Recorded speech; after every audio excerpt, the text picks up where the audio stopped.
So on a day when we should be talking about what the alien actually did in Dallas last night, that's right, Wemby's absolutely, and I'm just going to go ahead and jump to a complete overreaction MVP style performance, because that is exactly what that was.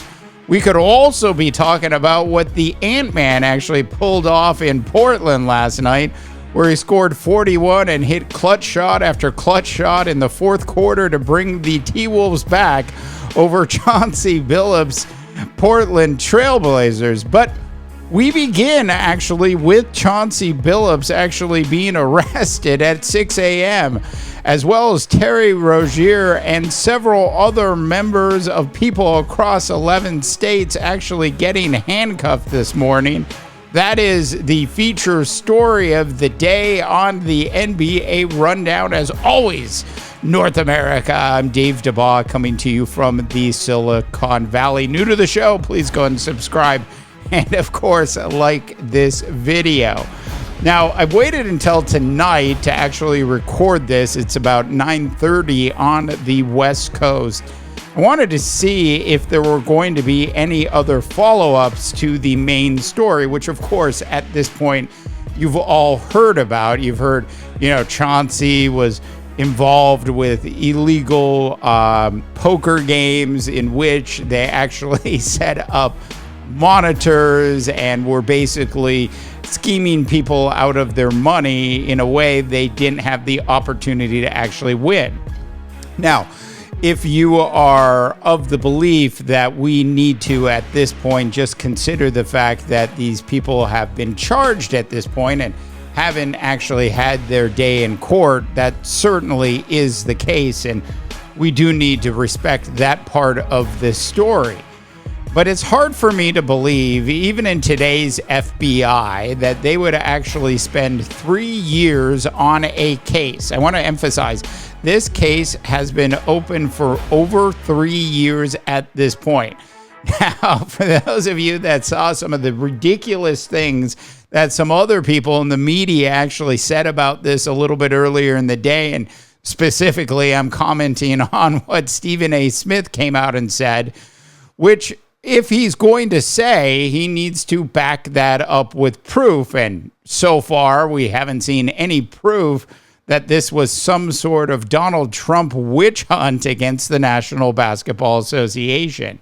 It would be hard for me to believe that, especially since this case was actually opened during the actual Biden administration. Now, politics aside, it is safe to say that they wouldn't be actually arresting Chauncey Billups if they didn't have a fairly solid case against him. Now, the more troubling case for the National Basketball Association, of course, it's the Terry Rozier case, a case in which the NBA investigated for 2 years and eventually went ahead and found nothing that they could do to actually charge Terry Rozier with anything and allowed him to keep playing in the National Basketball Association. I want to point out that when the NBA has had proof against a specific player, Porter comes to mind, what did they do? They gave him a lifetime ban. So I'm not really sure what went down with Adam Silver and the NBA investigation and against Terry the first time around. But for the FBI to go ahead and pull the trigger on an arrest on Terry Rozier a little bit earlier in the day, they obviously had more on him than Adam Silver was able to find. Now, of course, this is egg on the face for the National Basketball Association. There is no other way of actually looking at this point. There's no way that the NBA comes out looking good in any way at this point. Now, their silence to this point, and of course they issued a press release saying we're reviewing the indictment documents and all of that.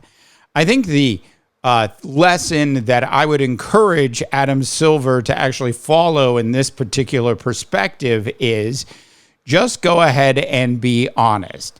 Hold a press conference on Friday and say we did not have the same evidence that the FBI appears to have had against Terry Rozier. Lay it out for everybody. Do this actually on Friday. Don't let it fester for month after month after month, and simply try to, if you will, cover it up by shoving the dirt underneath the family room rug.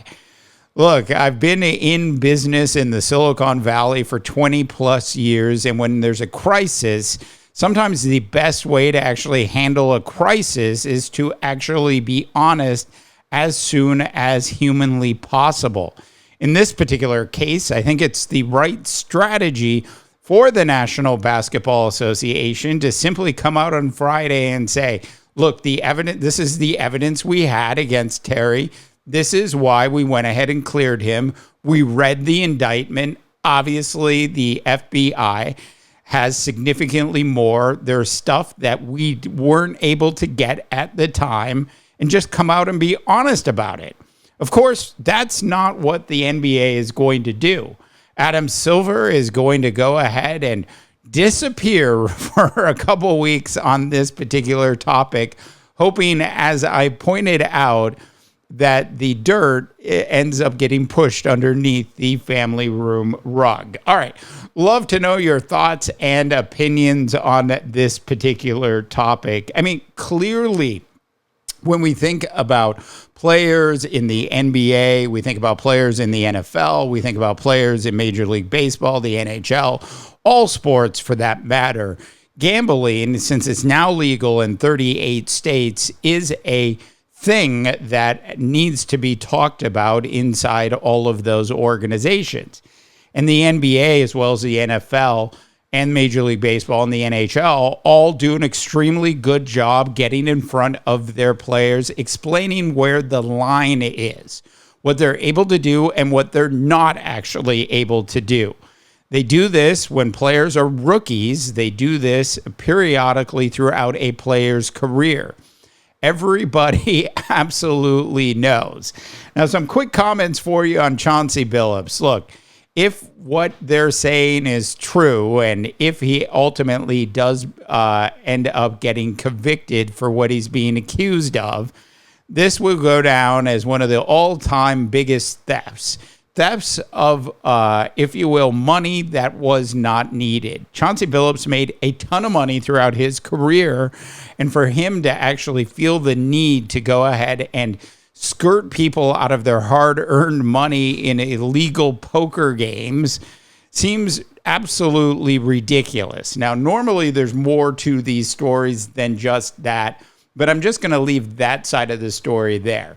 Now, in terms of the whole Terry Rozier thing, I mean, I think clearly this is happening across a bunch of sports. I'm not going to say that Terry is the only person guilty of what he's being accused of. We'll leave it to the FBI to actually prove the facts in court and see how that all goes. But it's hard for me to believe that when it comes to prop bets in the National Basketball Association, Terry is the only one guilty of a crime. Now, when you talk about prop bets, the best way for a prop bet to actually win normally is for a player to actually not perform well that particular night. And if a player can somehow, if you will, fake an injury and only play in 10 minutes of a game in which there are over 30 minutes of actual playing time available, I mean, it's the NBA. I mean, there's more than that. It's safe to say that that player looks guilty. And I'm going to go out on a limb right now, and based on the indictment and based on what I've read about the Terry Rozier portion of the case, he absolutely looks guilty. Now, did he purposely try to get a significant amount of money for his own bank account? Is that really what happened here? Or did Terry Rozier have a buddy who was in need of some money and said, hey, I'm just going to do this for you, and that person took it to the next extreme? So there are all sorts of levels to this particular story that, of course, need to be uncovered before we can really determine whether or not somebody's guilty or not. I could certainly see a player like Terry at this stage of his career, somebody that's made $100 million plus, do something like this for no particular reason. Seems pretty dumb to me. Even if he had a buddy that needed some money, why not just cut that buddy a check as opposed to actually playing this game where somebody's able to actually make a couple extra bucks off of some prop bets? Look, clearly the NBA was aware of these issues, and it's hard for me to believe that the NBA, based on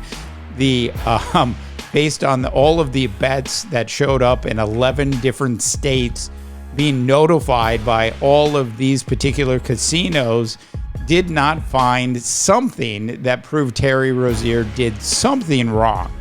So once again, I leave it up to Adam Silver on Friday, and I'm telling you right now he should do this. Come out on Friday, hold a press conference, and say and talk about the facts that they actually did have at the time, and discuss what the FBI has indicted him for, and make it very clear to the public what the differences are between what the NBA actually found and what the FBI is actually alleging. One of the most important things in all of sports is really authentic. In other words, how authentic is the sport that we're actually watching?